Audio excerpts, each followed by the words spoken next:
Babanrao Taywade sir काय सांगणार? छगन भुजबळ यांनी जो बहिष्कार घातलेला आहे, तुम्हाला काय वाटतं? नाही, अजूनपर्यंत त्यांच्या बहिष्काराचं कारण त्यांनी स्वतःहून कुठे सांगितलेलं नाही, मीडियामध्ये आलेलं नाही आणि म्हणून ते कुठल्या कारणास्तव मीटिंग सोडून गेले. कारण असे प्रकार नेहमीच घडत असतात. एखाद्या मंत्र्याला जर वेळेवर काही काम असेल तर ते मंत्रिमंडळाच्या बैठकीला उपस्थिती दाखवून सांगून निघून जात असतात.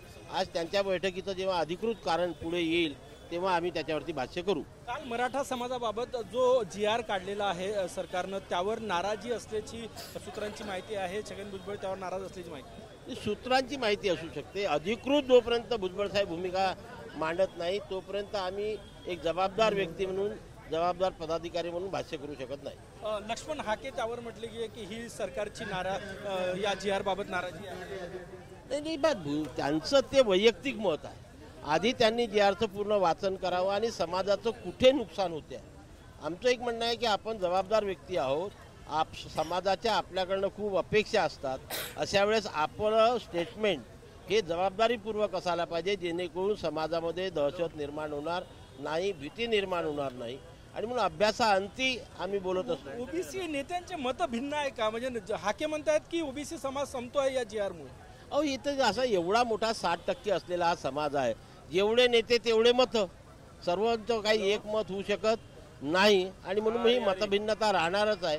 फक्त ते मतभिन्नता मांडताना कशा प्रकारे नुकसान होत आहे हे त्यांनी स्पष्ट करायला पाहिजे. पण तुम्ही जर छगन भुजबळ नाराज असेल, समजा त्यांचा व्हॅलिड रिझन असेल, तर राष्ट्रीय ओबीसी महासंघ त्यांच्यासोबत असेल का ओबीसींच्या हितासाठी? नक्कीच. जेव्हा व्हॅलिड कारण असेल आणि ते आम्हाला पटलं तर आम्ही सोबत जाऊ. जर आम्हाला पटलं नाही तर आम्ही कधी सोबत. व्हॅलिड कारण आम्हाला पटायला पाहिजे. कारण आम्ही 12 महिने चळवळीत असतो, अभ्यास करतो, अभ्यास करून मुद्दे मांडतो, समस्या मांडतो आणि समाजाला सरकारकडून न्याय मिळवून देतो. आणि त्याच्यामुळे ते जे काही रिझन सांगतील ते मला पटलं पाहिजे. आमच्या पदाधिकाऱ्यांना चर्चा करणार आहे छगन भुजबळ यांच्याशी? नक्की चर्चा करू ना. त्यांनी जर बैठक बोलावलं तर आम्ही चर्चा करू. तुम्ही उपस्थितही राहणार बैठकीत? बोलावलं तर नक्की जाऊ. शेवटचा प्रश्न, ओबीसी समाजाच्या नेत्यांमध्ये एकही दिसत नाही या मुद्द्यावरून. तुम्ही एकत्र कधी येणार तेव्हाच तर न्याय मिळेल समाजाला? नाही, हे बघा, मी तुम्हाला सांगितलं की समाज एवढा मोठा 60% जनसमुदाय असलेला हा समाज आहे.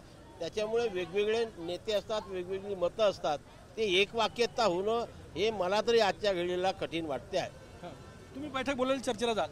नक्की जाऊ. खूप धन्यवाद. हे होते राष्ट्रीय ओबीसी महासंघाचे राष्ट्रीय अध्यक्ष. जर छगन भुजबळ यांची नाराजी व्हॅलिड असेल आणि मुद्द्यांवर असेल तर आम्ही त्यांच्या सोबत आहोत असं म्हणतात बबनराव तायवाडे. कॅमेरामॅन सचिन सयामसह गजानन नुमाटे, TV9 मराठी, नागपूर.